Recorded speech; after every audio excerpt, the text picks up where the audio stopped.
From the mere fact that Jesus knew the essence, it is erroneous to conclude that his doctrine was derived from this sect, and that if he had lived in another environment, he would have professed the principles.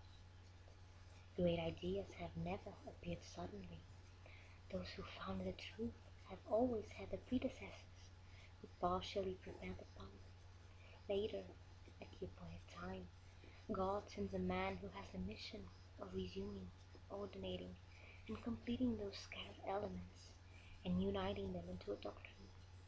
In this way, when the idea arrives, it finds spirits disposed to accept it.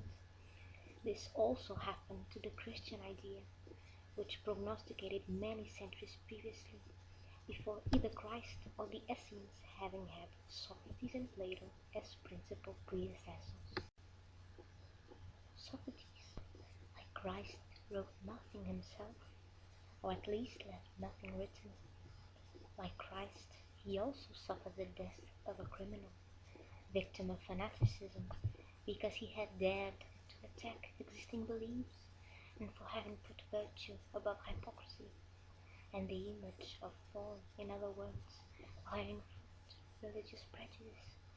In the same manner as Jesus, whom the Pharisees accused of corrupting the people by his teaching, Socrates was also accused by the Pharisees of his time, seeing that they have always existed in all epochs, for proclaiming the dogma of the unity of God, the immortality of the soul, and the future life. Just as the doctrine of Jesus became known in the writing of his disciples, so the doctrine of Socrates became known through his disciple Plato.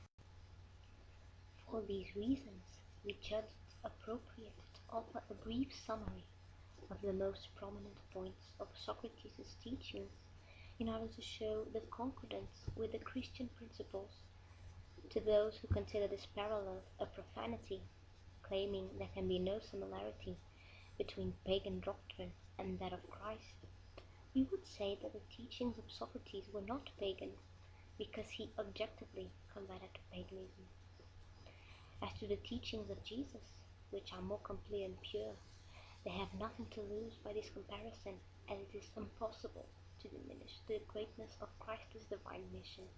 And for the rest, we are dealing with historical fact which no one can obliterate. Man has now reached a point where the light emerges from beneath the bushel of its own accord, because he has reached sufficient maturity to be able to meet truth face to face. And it will be the worse for those who do not wish to see this.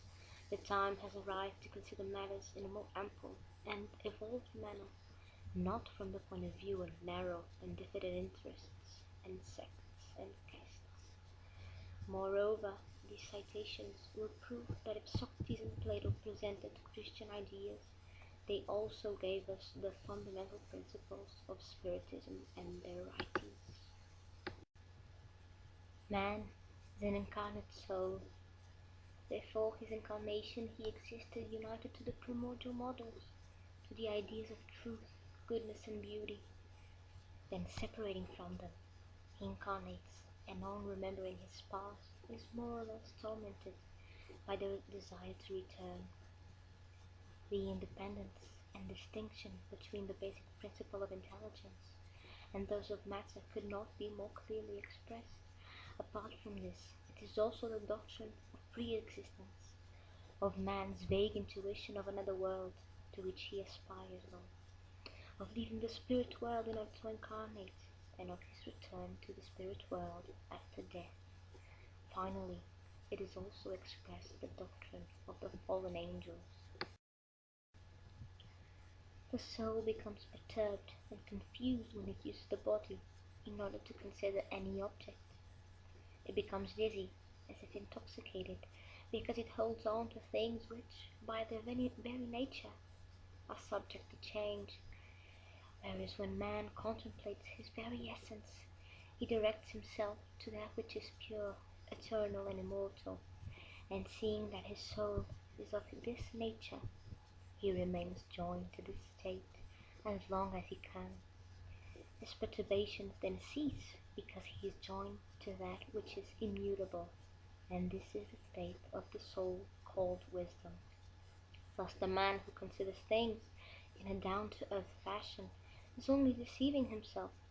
To see things in their true perspective, he must look upon them from high up, that is to say, from the spiritual point of view. Those who are in possession of true wisdom, then, must isolate the soul from the body in order to be able to see things with the eyes of the spirit. This is what Spiritism also teaches. As long as our physical body and our souls are immersed in this corruption, we can never possess the object of our desire, which is truth. In fact, the body stirs thousands of obstacles due to the necessity we have of caring for it. Moreover, it fills us with desires, appetites, doubts, a thousand fancies and foolish things, in such a way that we find it impossible to be sensible, even for an instant. But if it is not possible to know anything in its entirety while the soul remains joined to the body, either we shall never know the truth, or we shall know it only after death. Freed from the misleading ideas of the body, we hope it will be permissible to talk with men and women who have also been liberated, and so understand for ourselves the essence of things. This is the reason why true philosophers prepare themselves for dying, as death represents nothing to them, and it is in no way to be feared. Here we have the principles of the faculties of the souls being obscured by the corporeal organs and the expansion of purified souls. This does not happen to impure souls. The soul in its impure state finds itself oppressed, and is once again attracted to the visible world by the fear of that which is invisible and immaterial. It is a mistake, then, to say that the gloomy ghosts seen round tombs and monuments must be the soul of those who have left their bodies without being absolutely pure, and so still conserve part of their material form, which makes them visible to the human eye. In fact, they are not good, but bad souls dragging with them the penalties of their first life, who find themselves forced to wander in such places, where they will continue to wander till their appetites, inherent to the material form to which they are clad, recalls them to another body. Then, beyond doubt, they will return to some habits which were the object of their preferences during their first life. Not only the principle of reincarnation is clearly shown here, but also the state of those souls who maintain themselves under the yoke of matter that is described to us in spiritual communications. Furthermore, it is said that reincarnation in a material body is the consequence of the impressions of the soul, whereas the purified soul finds itself exempt from further reincarnation.